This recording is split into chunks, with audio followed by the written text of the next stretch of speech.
Welcome. So, let's get it started. This week in the Empathic Ecologist, we are going to be talking about kids. More specifically, how to parent kids, and within parenting, how to cultivate our children's natural curiosity. I'm going to be talking, as I said in my previews, about the work of Alison Gopnik. I will include a link in the description to her book, as well as to this really awesome interview she did with Krista Tippett in the podcast on being. Oh man, I just listened to it before I came out here, and it's amazing. Please check that out. Even if you don't read the book, check out that podcast. It's 50 minutes that could change your life, and I mean that seriously. So I'd like to start with a quote from her book. Oh, by the way, Alison Gopnik. So, I'm going to read her bio here. Alison Gopnik is a professor of psychology and an affiliate professor of philosophy at the University of California, Berkeley. She is an internationally recognized leader in the study of children's learning and development. She writes the Mind and Matter column for the Wall Street Journal and is the author of The Philosophical Baby and co-author of The Scientist in the Crib. She has 3 sons and 3 grandchildren and lives in Berkeley with her husband, Alvy Ray Smith. She also has a TED Talk, which I will include a link to as well. I think she has more than one, but anyway. So, let's talk about kids' brains and childhood development. So, according to Alison, our brains are most active and hungriest in the first few years of life. Even as adults, our brains use a lot of energy. When you just sit still, about 20% of your calories go to your brain. 1-year-olds use much more than that, and by 4, fully 66% of calories go to the brain. More than at any other period of development. In fact, the physical growth of children slows down in early childhood to compensate for the explosive activity in their brains. All of these features of humans, large brain, long childhood, greater parental investment, seem to have developed in concert and at about the same time in our evolutionary history. The problem with relying on learning is that you need to have time to learn. And while you develop the skills you need, you may be vulnerable. We all know that we learn from failure, from mistakes, miscalculations, risks, and experiments. But failure leaves you exposed. You don't want to have to figure out how to deal with an approaching tiger when the tiger is charging. For that matter, you don't want to have to learn how to deal with a miserable baby when the baby is crying. An inconsolable baby can seem even scarier than a charging tiger. It would be better if you figured it out beforehand. And it would certainly be better if other people who were already competent were there to take care of you while you did. It would be better still if the people who took care of you could also help you to solve problems. And it would be best of all if you could combine your own intelligence with the accumulated insights of everyone who had gone before you. That seems to be the human solution. Childhood is for learning. That's what children are designed to do, and that's why adults and children have such a special relationship. The mind of a human child working in concert with the minds of the people caring for him is the most flexible and powerful learning device in the known universe.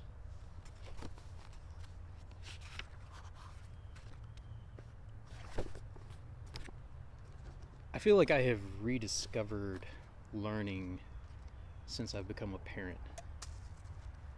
I think in my years of travail as a single man, just trying to get established, trying to make sense of the world, trying to figure out how to make a living, how to pay the rent, how to succeed in my career. Like, in so many ways,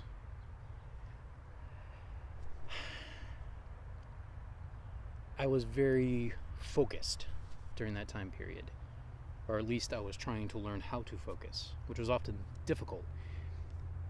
But Alison, in her TED Talk, she talks about the difference between the focus of adults, like how we focus our attention, and the focus of kids. And she compares it, or she uses this analogy. The children's, their focus is like a lantern. It's like casting light all around. So if I had a lantern here and it was night, like it's going to cast a pretty wide circle of light. So it's going to illuminate like some of the trees around me, the ground. I'm going to be able to see quite a few things. But an adult, the way our brains function, the way our focus and our attention functions, is a little bit more like a spotlight, or imagine a flashlight compared to a lantern. So you're shining it on, generally speaking, one thing at a time. Like I'm trying to focus on my job right now, and sometimes my flashlight wants to jump and go to something else. But generally speaking, I'm trying to focus it on the task at hand, whatever that task might be, whether it's, as an adult college student studying for my exams tomorrow, or it's as an adult on the job trying to meet that deadline, if you will. And we often miss, and I know I have observed this in my own life, we often miss so much of what's going on around us. That includes the sounds, the sights, all of it. Like we miss so much of it because of our laser focus. And we need that focus. Like we wouldn't get much done if we didn't have that capacity. And that is something that we need to teach to our kids. Like they do need to learn that. That's important. But there's a unique, I don't know if unique's the right word, but their brains are designed to take in as much information as possible, particularly during the first 5 years. And one of the ways they do that, which Alison talks about, and you've probably observed this yourself if you're a parent, you might have heard other scientists, TV shows, etc. talk about this. But one of the ways that kids learn and gather information is through play. So, let's see. An example I thought of, conversation. Learning how to have conversations with other humans. I've observed from a pretty young age, like I have 3 girls, one is 5, one is about to turn 3, and the other is 1. So it's really fun watching all 3 of them being at different developmental stages right now, and watching how they process the world differently. But my 2 older daughters, when they're playing on their own, as well as when they play with each other, you will notice them simulating conversations. These are fictional conversations, some of which have details from conversations they have overheard or had with me and my wife. But it's really cute, and it doesn't even have to be an anthropomorphic toy. Like it doesn't have to be an animal toy or a human toy. Like literally, they've done it with forks, with utensils. And here's the mommy utensil, here's the daddy utensil, and they're having a conversation. This, I think,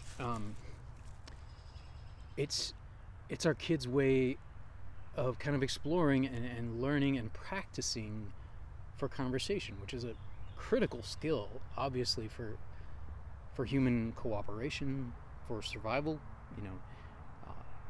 If you want to look at it from that standpoint, the biggest threat to humans is often other humans. So we need to be able to converse peaceably with other humans. We need to be able to think about what they might be thinking.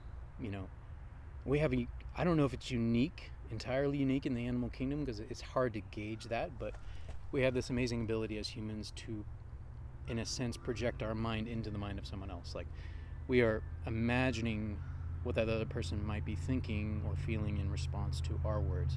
And we can do this without them even being here. I can imagine having a conversation with Bill Nye. By the way, this week's video I dedicate to Bill Nye was one of the first people to get me excited about science. Side note. But I can imagine having a conversation with Bill Nye. So right now I'm thinking, now I do have some memories to facilitate this because I watched the show, as I'm sure many of you who are my age probably did as well, Bill Nye the Science Guy.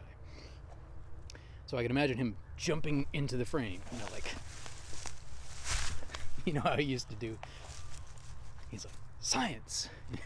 I can imagine, it's like, hey Bill, so how do volcanoes work? Let me tell you. So the pressure in the magma builds up and then, whatever. Pick a topic. I can imagine a conversation with Bill Nye, even though he's not here.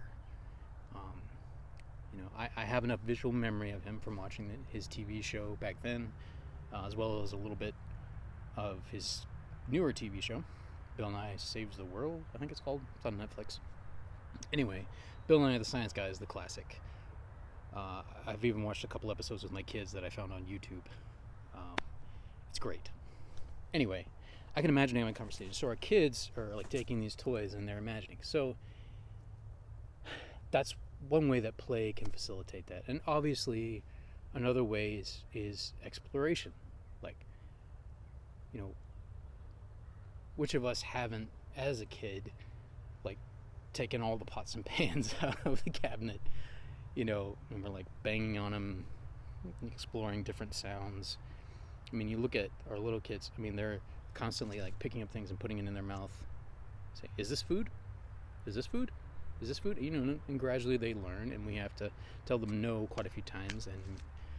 But my youngest, she's 1 year old now, and she's slowly learned what's food and what's not, so that she doesn't put as many things in her mouth now. But she does, and she's learned when it's a food she's familiar with, she'll grab it and she'll eat it. Occasionally I will still find something that's not food and I have to pull it out of her mouth, but she's getting better at that. She's learning. So, like, exploration. And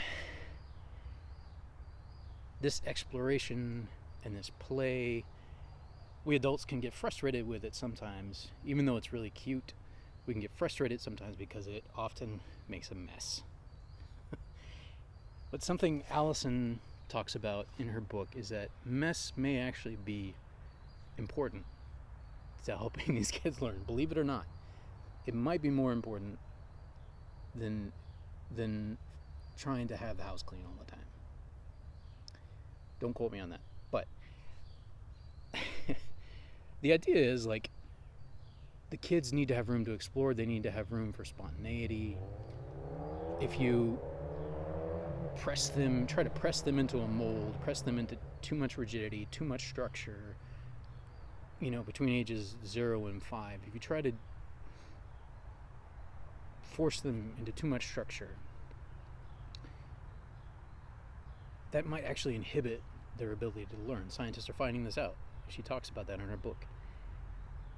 So a little mess, like a freedom to explore and be curious, is important.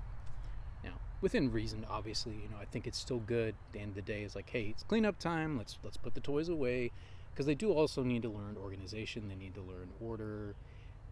They need to have some boundaries. They need to have some structure. Yes, but within that realm of structure, they need, especially between ages 0 and 5, they need a lot of room to explore their interest and explore the world around them. They're naturally wired to do that. After age 5,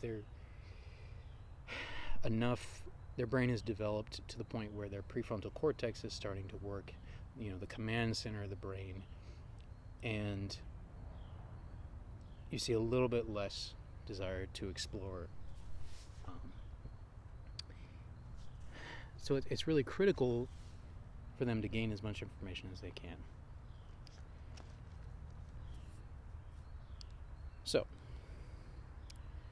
another topic that Alison brings up is the length of human childhood. We, even when compared to other primate species, we have one of the longest childhoods in the known natural world. Why is that? And she proposes that this is precisely because kids need to learn. They need to learn skills. They need to learn language. They need that time. And in a sense, there is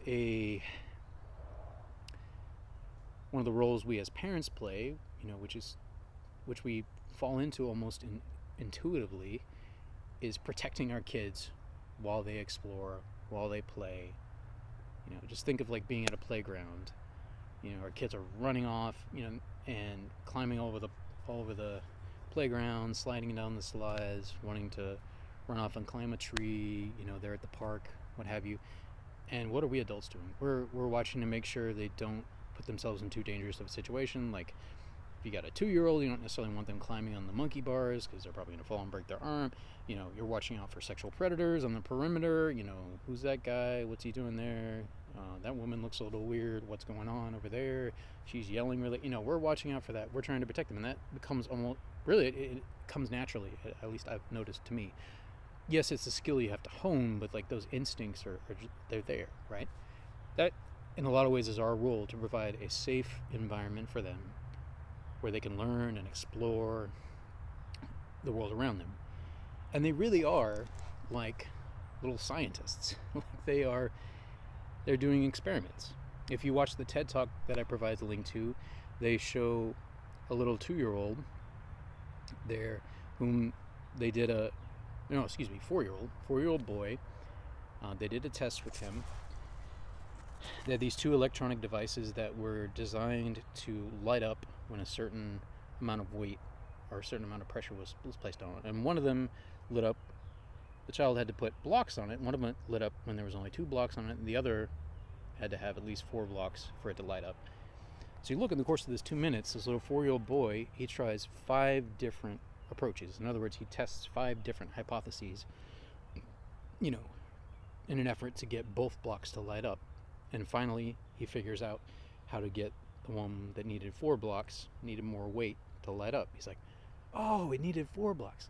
But it's really cute. At one point, kind of right in the middle there, he had tried, I think, maybe the 3rd attempt at getting that other block to light up. And he just stops and looks at the camera. He's like, and Alison jumped into the TED Talk. She's like, every scientist knows that. Look, you're trying these experiments and you just can't seem to get it to work. And you're just like, oh. And I've seen, and our kids, because they're not as good at regulating their emotions, they're here trying out these experiments. They're trying to figure out how the world works. They're trying cause and effect. And they get frustrated. And they don't have the same capacity that your average adult has for regulating their emotions. So they get frustrated. They're just like, ah! And each kid is different. Like, my oldest is probably the most physical and verbally expressive of our 3 kids. Arms are flailing, legs are very vocal frustration. Middle kid, she does get vocal, but in a different way. Her physicality is, she's very still. Like, she doesn't move a lot when she gets frustrated. She will cry, quite loudly, but very different. Like, her physicality is very different. So each kid is different, but they will get frustrated from time to time. But I've also seen in my kids just a delight in exploring the world around them. We have this little patch of ground out behind where we live, and our kids love going out around the building, going down there and exploring in the dirt. They love finding worms and bugs and all kinds of things. They love watching ants. And the other day, and here I'm kind of transitioning into what can we as parents do, beyond just protecting them and keeping them safe. What are some other things we can do to help cultivate curiosity? I came home from work. I was tired. I was like, I just want to go inside. I was like, you know what? I need to just be present with my daughter. I need to go and be with her. And so I just went out there with her. She was already out there playing. And And I decided to join in, and I found myself getting really excited. I found myself feeling like a kid with her, which was really just really awesome. So we're down there looking at ants together, we're finding worms together, and just having a great time. And my daughter loves that. So that's one way. Be curious with them. Get down in the dirt and look for worms with them. My wife's really good at that. She loves that kind of stuff. I have to work at it a little bit, but I'm coming to enjoy it more and more. And get out in nature, and when you're taking a walk with them. My kids are like this. We're walking out of the park, they're stopping sometimes every 2 minutes to look at something on the ground. And I've got this schedule in my brain as a parent. I'm like, well, we only got 30 minutes that we're going to be at this park. We need to walk all the way around this path, and we need to get back to the vans. Hey, kids, come on, hurry up. Come on, let's keep going. Let's keep walking. And I have to catch myself sometimes, and I'm like, Richard, stop. You need to give them time to explore the world around them. So I'm reminding myself right now, hey, next time that happens, I need to stop myself, get down on the ground with them, and let's look.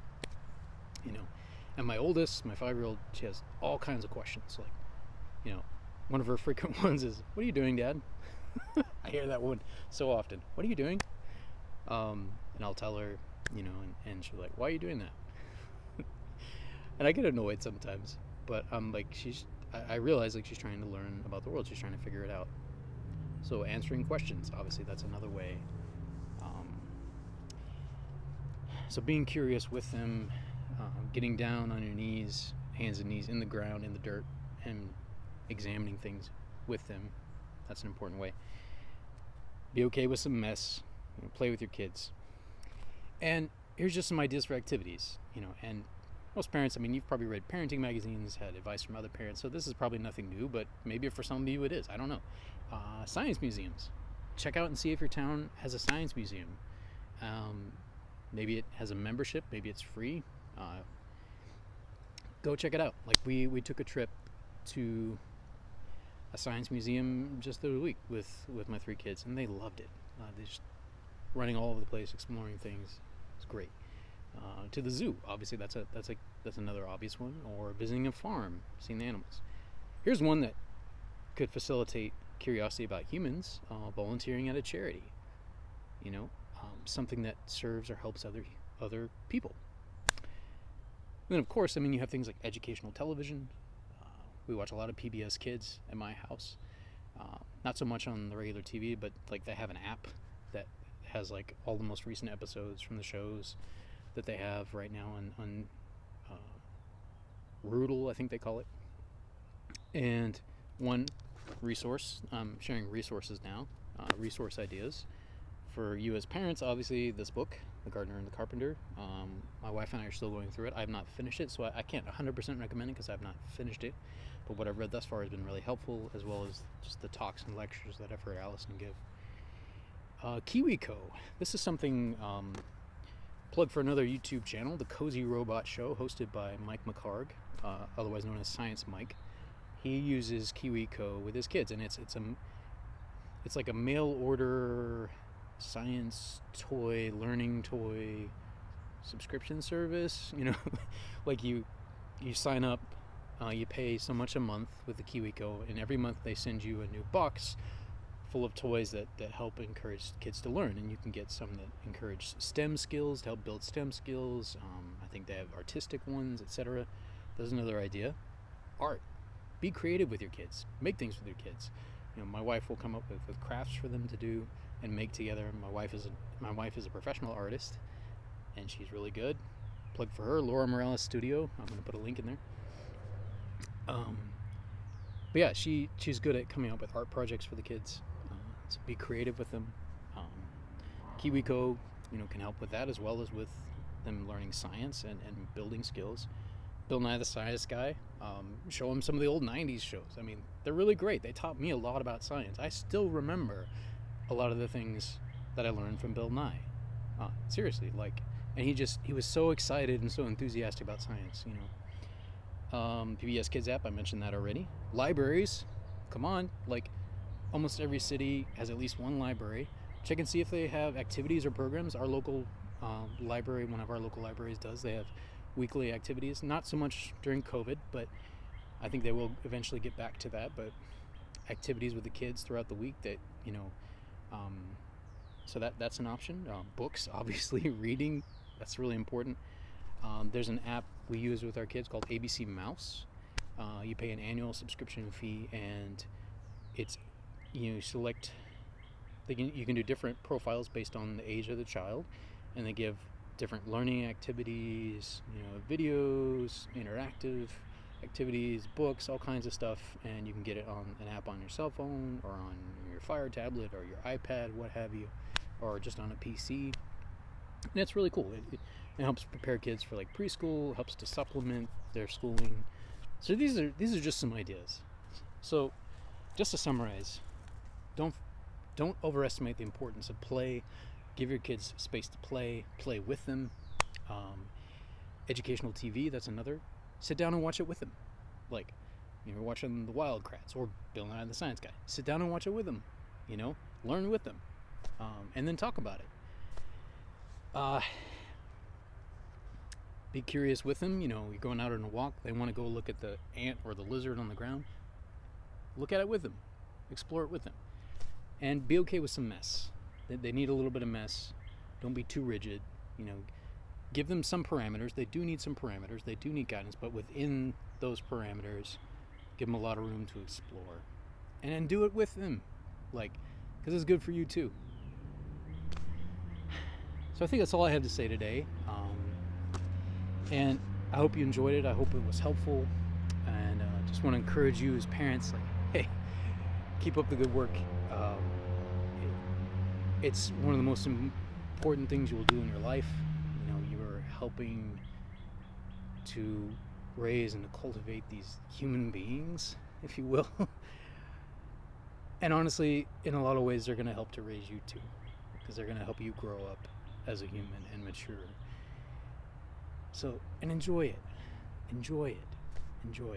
because it's precious. This time is precious with your kids.